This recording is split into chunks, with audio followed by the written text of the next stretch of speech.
1 दिन, 3 दिन, 6 दिन, 12 दिन, 1 महीने, 3 महीने, 6 महीने, 12 महीने, 3 वर्ष, 6 वर्ष, 12 वर्ष, ये जब तक शरीर रहे तब तक इस व्रत को करें। तो 5 दिन के बारे में तो इसमें नहीं लिखा है और 5 सोमवार के बारे में भी इसमें नहीं लिखा है। तो नित्य इस व्रत को करना चाहिए। विशेष तिथि इसमें लिखी गई है, वो हमने आपको बता दी है। उन दिनों में इस व्रत को करना चाहिए। अमावस्या के दिन, पूर्णमासी के दिन, चतुर्दशी के दिन इस व्रत को करना चाहिए। नमस्कार, जय श्री राम। प्रश्न आया था कि पाशुपत व्रत क्या है और इसकी विधि क्या है, कैसे व्रत करना चाहिए। क्योंकि आजकल बहुत सारे लोग कह रहे हैं कि पाशुपत व्रत करना चाहिए। पाशुपत व्रत क्या है? तो इसको हमको जब किसी ने पूछा कि व्रत कैसे करना चाहिए, तो मैंने पुराणों को देखा। तो मेरे पास जो उपलब्ध पुराण हैं, इनमें 2 पुराणों में मुझे ये व्रत मिला। एक शिव महापुराण, दूसरा लिंग महापुराण। इन दोनों महापुराणों में इस व्रत की विधि कही गई है। शिव महापुराण के वायवी संहिता के पूर्व खंड के 33वें अध्याय में इस व्रत का विधान है और लिंग महापुराण के पूर्व भाग के 81वां अध्याय में ये व्रत का विधान है। पाशुपत व्रत मैं आपको प्रयास करता हूँ इन दोनों पुराणों से बताने का। वायवी संहिता में प्रश्न हुआ है और तब ऋषियों ने कहा है, भगवत श्रोतुमिच्छामो व्रतम पाशुपतम परम ब्रह्मादयोपि यत्कृत्वा सर्वे पाशुपता स्मृता।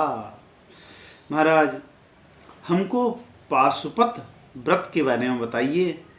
ये कैसे करना चाहिए, इसके करने से क्या फल मिलता है, आदि आदि बातें प्रश्न की हैं।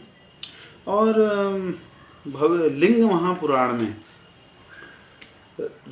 भी यही प्रश्न हुआ है कि कैसे इस व्रत को करना चाहिए। स्वयं भगवान शंकर ने इस व्रत के बारे में कहा है। लिंग महापुराण में कह रहे हैं, व्रतम पाशुपतम प्रोक्तम भवेन परमेष्ठिना। भगवान शंकर जी ने स्वयं इस पाशुपत व्रत के बारे में कहा है। और लिंग महापुराण में कह रहे हैं कि भोगदम योगदम चैव कामदम मुक्तिदम शुभम अभियोगकरम पुण्यम भक्तानाम भयनाशनम। जो भी इस व्रत को करता है, भोग की प्राप्ति होती है, योग की प्राप्ति होती है, सभी कामनाओं की पूर्ति हो जाती है। मुक्ति को प्राप्त कराने वाला ये शुभ व्रत है। पुण्य को प्राप्त कराने वाला है, भय को नाश कर देने वाला है, भक्तों की मनोकामनाओं को पूर्ण करने वाला ये पाशुपत व्रत है। तो इसके बारे में पढ़ते हैं, सुनते हैं। सबसे पहले ये व्रत कब करना चाहिए, इसमें चिंतन करते हैं। सबसे पहले कब करना चाहिए? शिव महापुराण में लिखा है, कालस चैत्री पौर्णमासी देश शिव परिग्रह। यानी चैत्री पौर्णमासी के दिन, चैत्र के महीने में पौर्णमासी यानी चित्रा नक्षत्र से युक्त पौर्णमासी में इस व्रत को करना चाहिए। पौर्णमासी को करना चाहिए। यही बात लिंग महापुराण में भी लिखी है। चैत्र मासादि विप्रेन्द्र शिवलिंग व्रतम चरेत। चैत्र के महीने में इस व्रत को करें। अच्छा, दूसरी बात, एक अब तो ये निश्चित हो गया कि कब ये व्रत करना चाहिए। तो चैत्र मास की पौर्णमासी विशेष तिथि है इस पाशुपत व्रत को करने की। इस व्रत की विधि क्या है ये बता रहे हैं। क्या करें? तत्र पूर्वः त्रयोदश्यां सुस्नातः सुकृता निगः अनुज्ञाप्य समाचार्यं संपूज्य प्रणिपत्य च।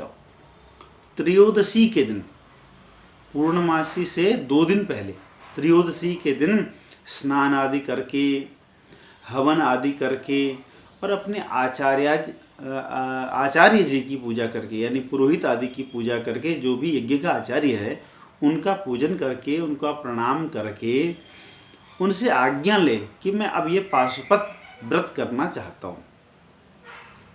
और इस व्रत में विशेषकर श्वेत वस्त्र धारण करें। यज्ञोपवीत भी श्वेत हो और वस्त्र भी श्वेत हो। अगर चंदन धारण करना हो तो श्वेत चंदन ही धारण करें। आसन भी कैसा हो, बोले कुशासन पर बैठ करके व्रत करें। इस प्रकार त्रयोदशी के दिन विधिवत पूजन करें और हवन आदि करें। और संकल्प ले, क्या संकल्प क्या लेना है, लिखा हुआ है व्रतमेतत् करोमीति भवेत् संकल्प दीक्षितः यावत् शरीरपातं वा द्वादशाब्दमथापि वा तदर्धं मास द्वादशकं तु वा तदर्धं वा मासमेकमथापि वा दिनद्वादशकं वा दिन षटकमथापि वा तदर्धं दिनमेकं वा व्रत संकल्पनावधि। लिखा हुआ है कि मैं दीक्षित होकर के, यानी मंत्र की दीक्षा लेकर के, व्रत की दीक्षा लेकर के इस व्रत को करता हूँ। दीक्षा लेकर के व्रत करना चाहिए। कब तक करता हूँ, बोले यावत् शरीरपातम, जब तक मेरा शरीर नष्ट न हो जाए, जब तक मेरी मृत्यु न हो जाए तब तक इस व्रत को करूँगा। वा द्वादशाब्दमथापि वा, 12 वर्ष तक, या तदर्धम 6 वर्ष तक, और या 6 वर्ष तक नहीं कर सकते हैं 3 वर्ष तक, 3 वर्ष तक नहीं कर सकते तो 1 साल तक, 12 महीने तक, 12 महीने तक भी नहीं कर सकते हैं तो 6 मास तक, 6 महीने तक भी नहीं कर सकते हैं, या 1 महीने तक, 12 दिन तक, 6 दिन तक, 3 दिन तक, और 3 दिन करने की भी सामर्थ्य नहीं है तो 1 दिन में भी 3 महीने को किया जा सकता है। अर्थात शरीर की सामर्थ्य के अनुसार इस व्रत को करना चाहिए। सबसे उत्तम है जब तक शरीर रहे, है ना, उससे कम है 12 वर्ष। यही बात लिंग महापुराण में भी लिखा हुआ है कि अथ 12 वर्षम वा मास द्वादशकम तो वा दिन द्वादशकम वापि कृत्वा तद्व्रतम उत्तमम। या तो 12 वर्ष तक करें, या 12 महीने तक करें, या 12 दिन तक इस व्रत को करें। लिंग महापुराण में 12 दिन तक की ही विधि कही है, लेकिन शिव महापुराण में 1 दिन का भी व्रत का संकल्प किया जा सकता है कि हम 1 दिन का ये व्रत करते हैं। मैंने कई जो गूगल आदि में देखा, उसमें लिखा है कि 5 सोमवार इस व्रत को करना चाहिए। इसमें मैंने इस पूरे व्रत को पढ़ा, इसमें 5 सोमवार की विधि कहीं पर भी नहीं है। नित्य इस व्रत को करना है, 1 दिन, 3 दिन, 6 दिन, 12 दिन, 1 मास, है ना, जो हमने पूर्व में विधि कह दी है वही।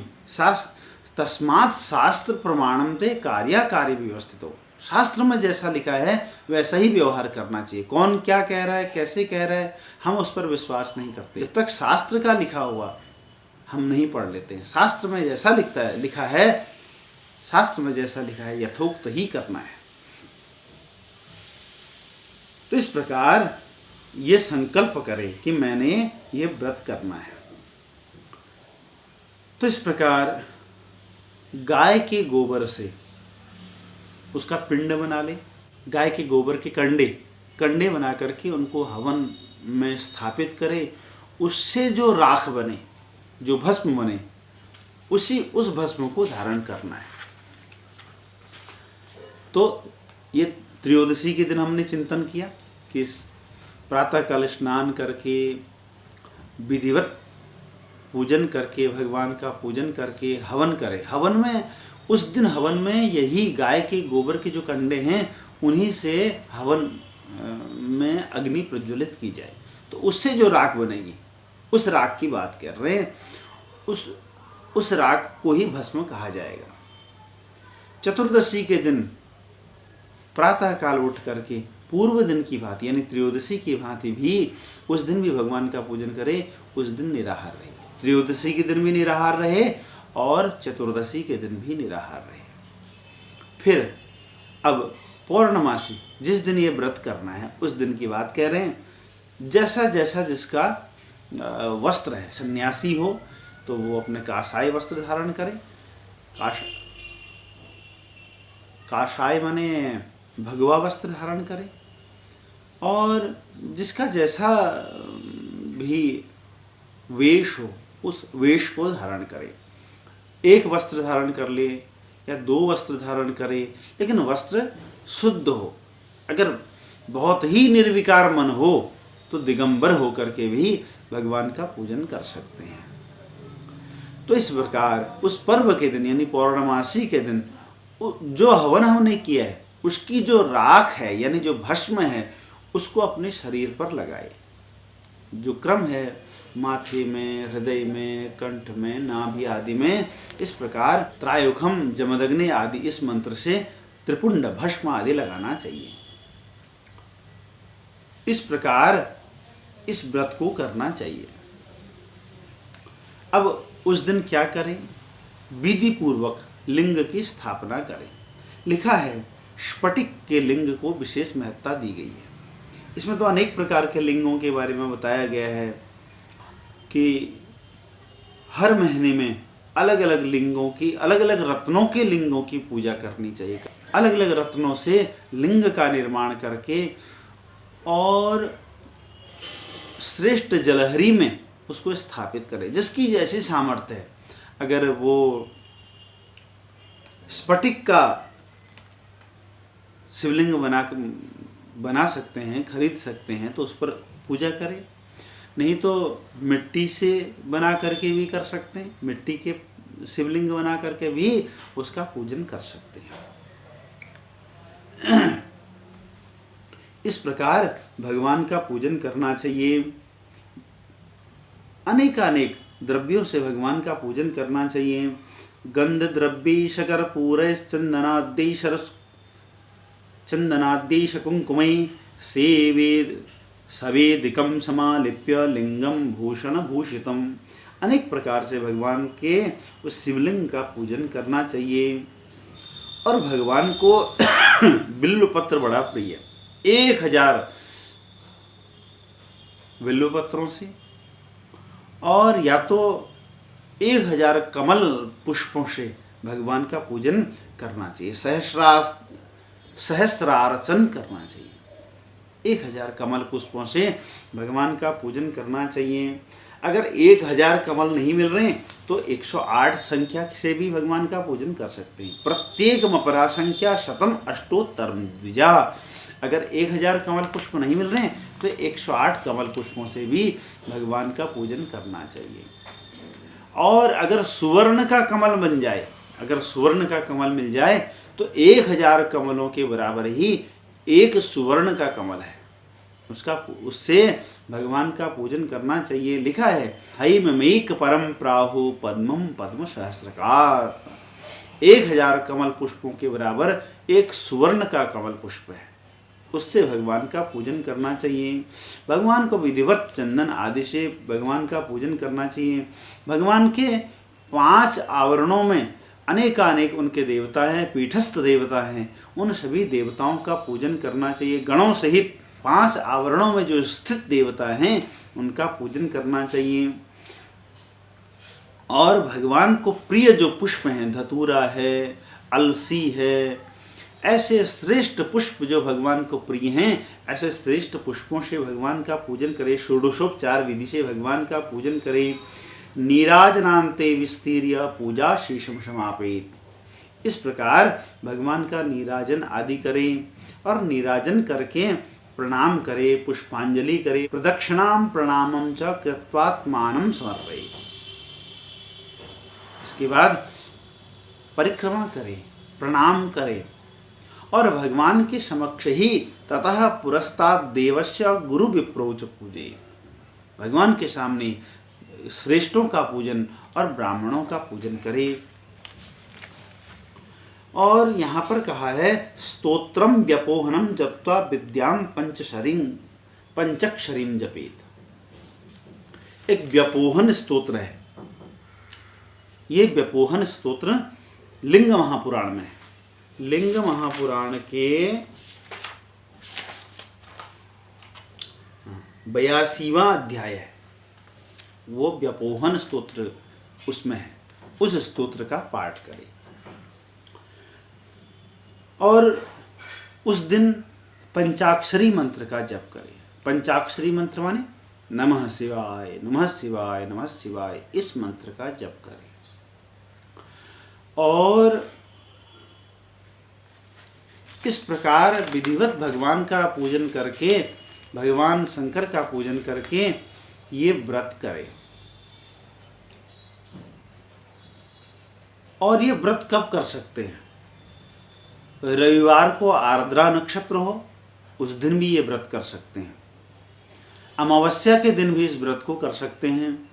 पूर्णमासी, अष्टमी और चतुर्दशी को भी इस व्रत को कर सकते हैं।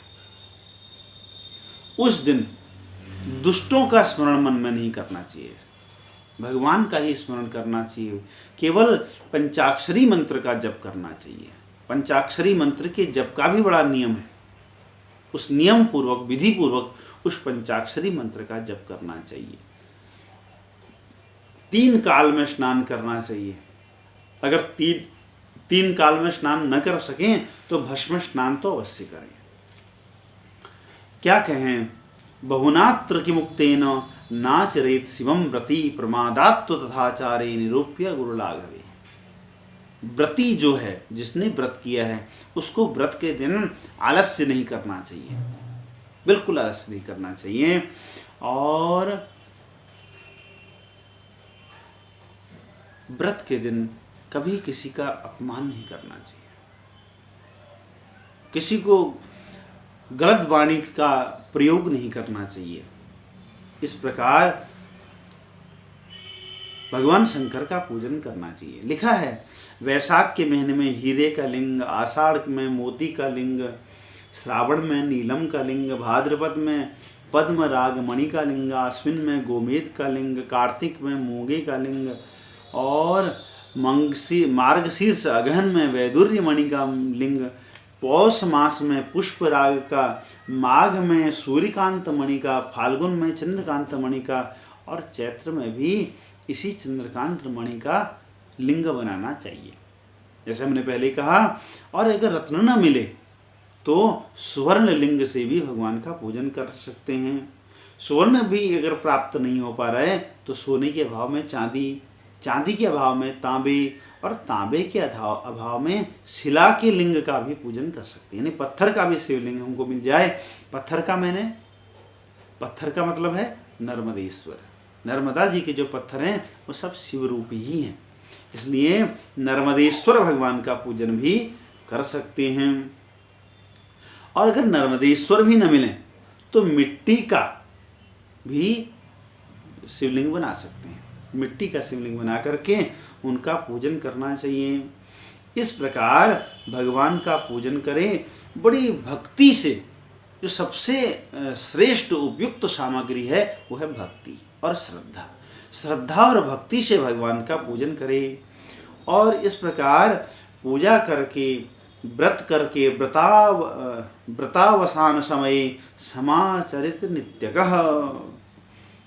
जब व्रत का अवसान हो यानी पूर्ण होने वाला हो तब विशेष पूजा भगवान का करके, हवन आदि करके, कृत्वा वैशेषिकीं पूजां हुत्वा चैव यथा पुरा संपूज्य च तथाचार्यं व्रतनस्य विशेषता। जब समापन अवसर हो उस समय विधिवत भगवान शंकर का पूजन करके, हवन करने के उपरांत आचार्य का विधिवत पूजन और उनको संतुष्ट करना चाहिए। अब पूजा कैसे करें? कोई कहते हैं उत्तर की ओर मुंह करके पूजन करना चाहिए, कोई कहता है कि पूर्व की ओर मुंह करके पूजन करना चाहिए। लिखा है शिव महापुराण में, देशे केनाप्युनज्ञातः प्रांग मुखो वाप्योदंगमुखः। देश काल परिस्थिति के अनुसार पूर्व की ओर भी मुंह सकता है और उत्तर की ओर मुंह करके भी भगवान शंकर का पूजन कर सकते हैं। इस प्रकार ये विधिवत भगवान शंकर को प्रसन्न करने के लिए पाशुपत व्रत करना चाहिए। पाशुपत व्रत करना चाहिए। इसलिए जो भी इस व्रत को करता है भगवान उसकी सभी मनोकामनाओं को पूर्ण करते हैं। शिवस्य परिपूर्णस्य पुरानुग्रह मंत्रा न किंचित कर्तव्य मिति साधु विनिश्चितम्। इस प्रकार विधिवत भगवान का, शंकर का, विधिवत भगवान शिव जी का पूजन करके उनको प्रसन्न करने का प्रयास करना चाहिए। तो दोनों पुराणों में लगभग एक जैसे इस व्रत के बारे में कहा गया है। और व्रत के समापन के अवसर पर ऐसा भी लिखा है, तल्लिंगम पूजितम तेन सर्वद्रव्य समन्वितम स्थापेद वा शिव क्षेत्रे दापेद ब्राह्मणाय वा। जिस शिवलिंग में हमने भगवान का पूजन किया है, चाहे वो सुवर्ण का हो, चाहे वो रत्न का हो, चाहे वो मृत्तिका का हो, या तो किसी जो शिव क्षेत्र है, शिव क्षेत्र में दे दिया जाए, या वहाँ स्थापित कर दिया जाए, या किसी अगर मिट्टी का आदि का हो तो उसको तीर्थ नदियों में विसर्जित कर दिया जाए, अथवा ब्राह्मणाय, दापयित ब्राह्मणाय वा, या ब्राह्मण को उसको दे दिया जाए। ब्राह्मण को भी दिया जा सकता है, शिव क्षेत्र में, शिव तीर्थ में उसको स्थापित किया जा सकता है, अर्थात नदी आदि में विसर्जित भी किया जा सकता है। तो इस प्रकार अपनी शक्ति के अनुसार इस शिव व्रत को, पाशुपत व्रत को करना चाहिए। इसमें ऐसा कहीं भी नहीं लिखा है कि 5 सोमवार तक इसका व्रत करना चाहिए। इसमें लिखा है कि आज से प्रारंभ कर दिया तो 1 दिन, 3 दिन, 6 दिन, 12 दिन, 1 महीने, 3 महीने, 6 महीने, 12 महीने, 3 वर्ष, 6 वर्ष, 12 वर्ष, या जब तक शरीर रहे तब तक इस व्रत को करें। तो 5 दिन के बारे में तो इसमें नहीं लिखा है, और 5 सोमवार के बारे में भी इसमें नहीं लिखा है। तो नित्य इस व्रत को करना चाहिए। विशेष तिथि इसमें लिखी गई हैं, वो हमने आपको बता दी हैं। उन दिनों में इस व्रत को करना चाहिए। अमावस्या के दिन, पूर्णमासी के दिन, चतुर्दशी के दिन इस व्रत को करना चाहिए। नमस्कार, जय श्री राम।